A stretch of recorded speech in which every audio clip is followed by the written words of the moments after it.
تاریخ میں بڑے بڑے فاتحین گزرے ہیں جنہوں نے ملک فتح کیے، سلطنتیں بنائی، لیکن دلوں کو فتح کرنے والے وہ بہت کم ہوتے ہیں۔ آج ہم ایک ایسے ہی لیڈر کی بات کرنے والے ہیں جن کی اصل جیت میدان جنگ میں نہیں بلکہ ان کے کردار میں تھی۔ جی ہاں، ہم بات کر رہے ہیں صلاح الدین ایوبی کی۔ اچھا، اس کہانی میں آگے بڑھنے سے پہلے ذرا ایک بات سوچیں۔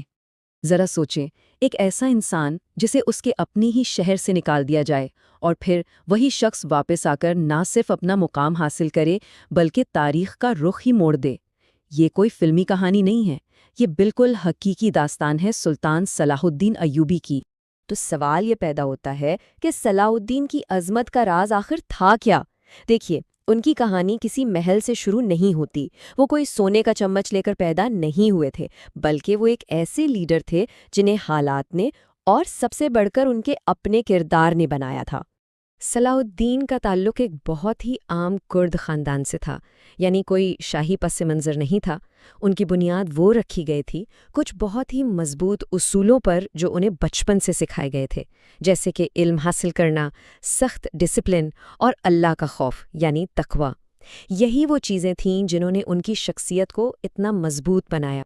اچھا، جس وقت صلاح الدین نے قیادت سنبھالی اس وقت مسلم دنیا کا حال بہت برا تھا، ہر طرف انتشار تھا، آپس کی لڑائیاں تھیں، مطلب یہ کوئی چھوٹا چیلنج نہیں تھا۔ تو دیکھتے ہیں کہ انہوں نے اس بکھری ہوئی قوم کو جوڑا کیسے۔ دیکھیں، اس زمانے میں مصر اور شام کا علاقہ سیاسی سازشوں کا گڑھ بنا ہوا تھا، کمزوری تھی، ہر کوئی ایک دوسرے سے لڑ رہا تھا۔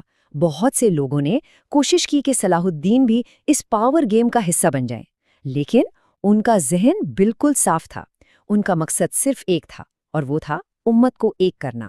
انہوں نے اپنے ذاتی فائدے کو ایک طرف رکھا اور بڑے مقصد کو سامنے رکھا۔ تو سالوں کی محنت رنگ لائی اور پھر وہ وقت آیا جس نے سب کچھ بدل دینا تھا۔ وہ لمحہ، وہ میدان، جنگ حطین۔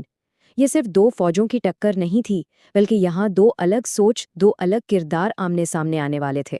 سن تھا 1187، اسے یاد رکھیے گا، یہ تاریخ کا ایک ٹرننگ پوائنٹ تھا۔ اسی سال حطین کی وہ فیصلہ کن جنگ ہوئی جس کے اثرات وہ آنے والی کئی صدیوں تک محسوس کیے جانے تھے۔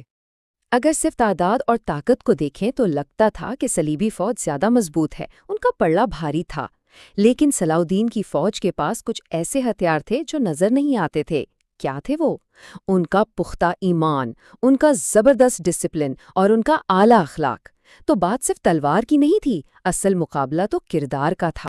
حطین کی جیت بلا شبہ ایک بہت بڑی کامیابی تھی، لیکن صلاح الدین کی کہانی کا کلائمیکس تو